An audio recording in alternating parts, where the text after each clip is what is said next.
Muy buenos días a todos. Me llamo Mercedes Kutashi, enseño en el Departamento de Filología Hispánica de esta universidad. Soy básicamente traductora y estoy investigando la literatura hispanoamericana del siglo XX, XXI. También soy historiadora del arte. Entonces, lo que investigo y de lo que voy a hablarles es un tema en el cruce de estos tres terrenos. O sea que voy a hablar un poco de civilización, un poco de literatura y un poco de traducción también. Mi presentación se llama El mapa de lo imaginario porque voy a hablar de un momento muy especial de la civilización hispanoamericana, el inicio de la dominación hispánica en las colonias. Acá pueden ver una imagen que representa este día emblemático del 12 de octubre de 1492, cuando los tres barcos de Cristóbal Colón llegan al Nuevo Mundo.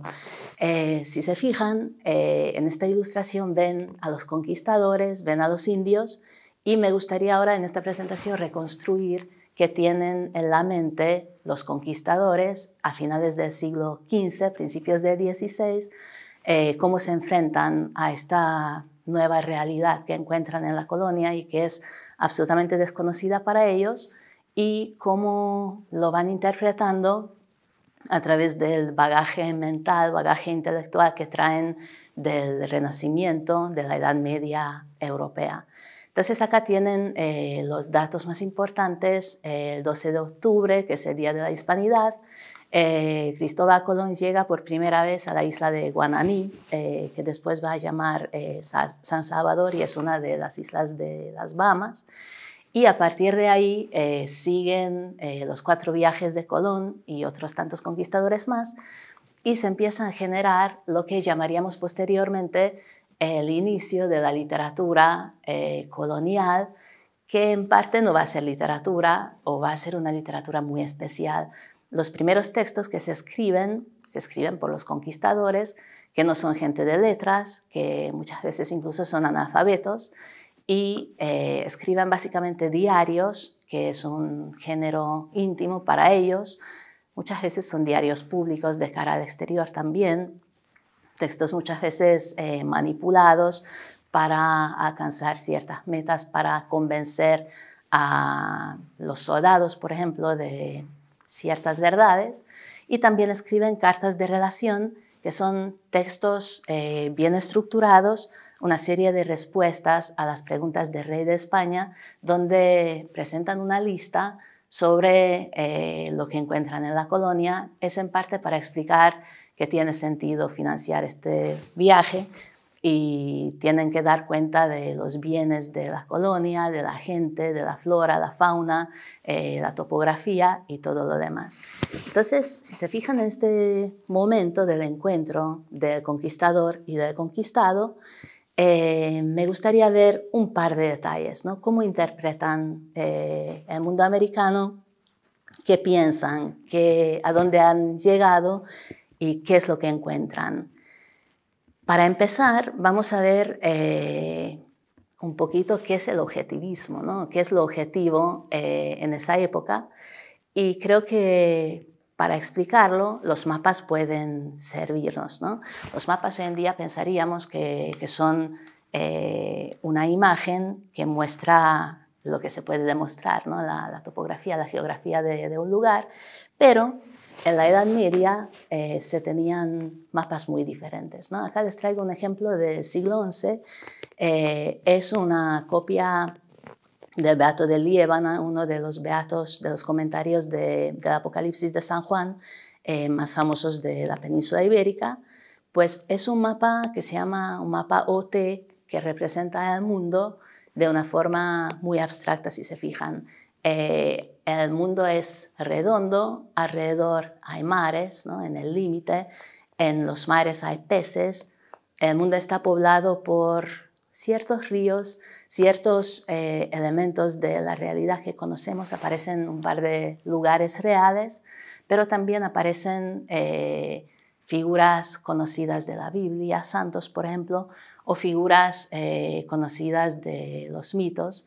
Por ejemplo, este señor que pueden ver a la derecha, que es un monstruo que tiene solo un pie, ¿no? Entonces, en los mapas de la Edad Media se mezcla la realidad más sabida que experimentada y la fantasía. Luego pasan un par de siglos, en la conquista tampoco se tienen mapas demasiado precisos. Les voy a mostrar un mapa que es el primero donde aparece el nombre de América, ¿no? Es un mapa que se llama Universalis Cosmographia de principios del siglo XVI.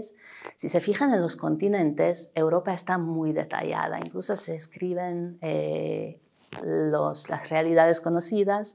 Lo mismo ocurre con África, incluso se dibuja el elefante, que es el animal exótico de estas tierras. Pero si se fijan en lo que es América, que se ve al occidente o a la izquierda de la imagen, el continente, por supuesto, no se reconoce. Lo que más o menos puede reconocerse es el dibujo de la costa, porque cuando los conquistadores llegan a América, lo primero que se descubren son las costas siempre. Se descubren los límites y a partir de ahí se empiezan a penetrar en el continente. Y al otro lado ya irán viendo, aparece un texto que dice incógnita, que es la tierra incógnita, la tierra desconocida, que son los lugares a donde todavía no han llegado. Y abajo, en la cuadrícula a la izquierda por debajo, y lo aumento un poquito, pone el nombre de América acompañado por el dibujo más o menos preciso de la costa, los ríos, el dibujo de un barco y el interior del continente absolutamente vacío porque ahí todavía no han llegado los conquistadores. Arriba aparece también la imagen de Amerigo Vespucio, de quien recibe el continente el nombre, y al lado de él pueden ver el continente tal como se entendía en esa época. Por supuesto, tiene muy poco que ver con lo que sabemos hoy en día. Si se fijan, el dibujo del Caribe puede sonar más o menos conocido o reconocible. Entonces, del conocimiento exacto sabemos esto, ¿no? De lo que tiene en la mente el conquistador es un poco más difícil porque si queremos imaginar qué es lo que había visto el conquistador en el momento de llegar a la Tierra, ¿no? En el Nuevo Mundo, tenemos que olvidar los 500 años pasados. Y tenemos que pensar en qué es lo que puede conocer el hombre en el Renacimiento, ¿no? ¿Qué es lo que puede conocer? Puede conocer el folclore, hablamos de gente no demasiado formada, saben el folclore, saben sermones, conocen textos de viajeros anteriores, conocen leyendas, la tradición oral, y a partir de ahí van reconstruyendo el mundo. Cuando llegan al continente encuentran una flora, una fauna, unas personas muy diferentes de lo que conocen de Europa y empiezan a proyectar lo que saben de antemano a lo que ven. Es entonces que tenemos textos como podemos leer en esta ilustración. El fragmento viene del diario de Cristóbal Colón y va en tercera persona porque es una reescritura del diario del almirante, por lo tanto cuando se habla del almirante es Cristóbal Colón. Describe el Nuevo Mundo y dice lo siguiente: vieron muchas maneras de árboles o hierbas y flores odoríferas, que olía muy bien, ¿no? La tierra muy fértil y muy labrada. Dice el almirante Cristóbal Colón que le parecía que no lo sembraban y que da fruto todo el año. O sea que se trata de una tierra misteriosa, una tierra extremadamente bella, muy frondosa, con mucha flora, mucha fauna, donde no se siembra y da fruto todo el año. Es como una tierra de prodigios, ¿no? Y, por supuesto, se nos ocurren las ilustraciones renacentistas del Jardín del Edén. Acá tienen una pintura de principios del siglo XVI que representa cómo se imaginaba el Edén en esa época y que se parece mucho a lo que podemos leer en estas crónicas y en esos diarios. Entonces, primero el conquistador piensa que ha llegado al Edén. Es la tierra que pensaban que existía por ahí en el oriente, estaban pensando en ir hacia el oriente y aquí estamos y hemos llegado y es el Jardín del Edén. Hay otras cosas también que les parecen raras o poco usuales, ¿no? Por ejemplo, la fauna, los animales, ¿no? Tenemos, por ejemplo, una descripción de Gonzalo Fernández de Oviedo, que se empeña en describir los animales, sobre todo los animales de la colonia, y si se fijan en cómo describe el jaguar, yo creo que es un texto muy gracioso, muy simpático. Dice, tiene la hechura de la cabeza como león o onza, pero gruesa, y ella y todo el cuerpo y brazos pintados de manchas negras y juntas unas con otras, perfiladas de color bermeja, que hacen una hermosa labor o concierto de pintura. Es decir, el animal va comparado con otros animales que conoce, o tal vez no ha visto, pero ha visto ilustraciones sobre estos animales o ha leído descripciones sobre estos animales y al final lo compara con una pintura. Dice, es muy rara como si fuera una pintura. Y sigo, ya que estos animales hay muchos en la tierra firme y se comen muchos indios y son muy dañosos, pero yo no me determiné si son tigres, viendo lo que se escribe de la ligereza del tigre y lo que se ve de la torpeza de aquestos que tigres llamamos en las Indias. O sea que elige un modelo de lo conocido, el tigre, aunque entre paréntesis el tigre tampoco está muy conocido porque se alude a lo que ha leído sobre el tigre, ¿no? Dice, no es como lo que dicen sobre el tigre, sino es diferente. Entonces va comparando con los conocimientos que ya tiene, ya posee, y trata de definir a partir de ahí esta nueva realidad que no se parece a nada en absoluto, ¿no? Hay otros seres más raros también, ¿no? Hasta ahora hemos hablado de la flora, de la fauna, y ahora vienen los habitantes. Los habitantes que desde el primer momento son gente contra la que estamos luchando, ¿no? Contra la que están luchando. Entonces, donde el enemigo parece más inteligente o parece más fuerte, ahí ven seres legendarios rarísimos, ¿no? La base en la gran mayoría de los casos es literatura griega, bueno, la literatura griega que llega a Europa en este momento, o también textos de viajeros, como es el caso de los viajes de Juan de Mandeville, que es un viajero del siglo XIII y que describe sus viajes y da cuenta de muchos seres rarísimos, como pueden ver en estas ilustraciones, gente de un pie, gente con dos cabezas, cíclopes, personas que no tienen cabeza y cuya cabeza está en el cuerpo, personas con cabeza de perro y un larguísimo etcétera.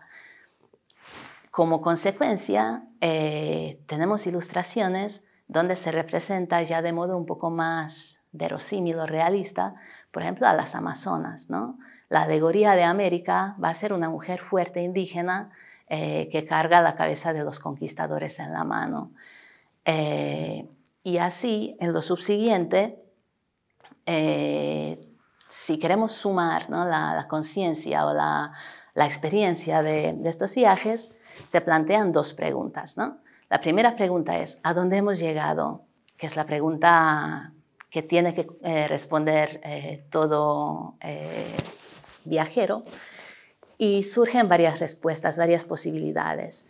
La primera es, hemos llegado al jardín del Edén. O sea, que es los ríos, la naturaleza frondosa, es el Edén. También hay quien dice, por la cantidad de oro y por ese fervor de tener que llevar oro y piedras preciosas a la corona española, piensan que es el lugar donde se encuentran las minas del rey Salomón. Consecuencia, hemos llegado a El Dorado, que se convertiría en una leyenda hasta hoy en día muy conocida, ¿no? Y base de muchas películas, las Islas Felices, etcétera, etcétera, ¿no? O sea que hay muchas hipótesis que van corroborando con los fragmentos de la realidad. ¿Y quiénes habitan estas tierras? También tenemos una lista enorme. Las Amazonas, que se basan en textos de Heródoto, gigantes, sobre todo en Patagonia, como vamos a ver, y diferentes seres milagrosos como cíclopes, acéfalos, que es la gente que no tiene cabeza, monópodos, que también pueden ver en la ilustración, este señor que tiene el pie enorme. Y estas historias, a partir de ahí, van poblando la literatura, las crónicas también, pero aparecen y se vislumbran en muchas obras, incluso de la literatura actual. Entonces, si queremos sacar una especie de conclusión, porque podríamos seguir durante mucho tiempo, pero voy a acabar, en los mapas que ya son muy precisos, ¿no? Y que muestran los resultados de las conquistas, no solo las costas, sino también el interior, incluso a finales del siglo XVI, cuando todo está conquistado, encontramos junto a la denominación exacta de los cabos, de los estrechos y de todos los accidentes geográficos, encontramos nereidas en el mar y encontramos a los gigantes de Patagonia ahí lindamente dibujados, ¿no? Entonces, la realidad y la fantasía subsisten y perviven durante mucho tiempo. En el barroco se convierten más en alegoría y en el siglo XX más en literatura, pero se conservan y se quedan con la imaginación de la gente. Si les interesa, les puse al final un libro, ¿no? que tiene todas esas historias con mucho más detalle, se llama América Mágica. Acá he puesto la portada en inglés, que es la versión más accesible, pero también puse el título en castellano, creo que también existe en francés. Se llama América Mágica, mitos y creencias en tiempos del descubrimiento del Nuevo Mundo. Les recomiendo muy profundamente y si se animan y vienen a estudiar a nuestro departamento, por supuesto leeremos fragmentos y otras muchas cosas. Les agradezco la atención y ojalá sigamos. Hasta luego.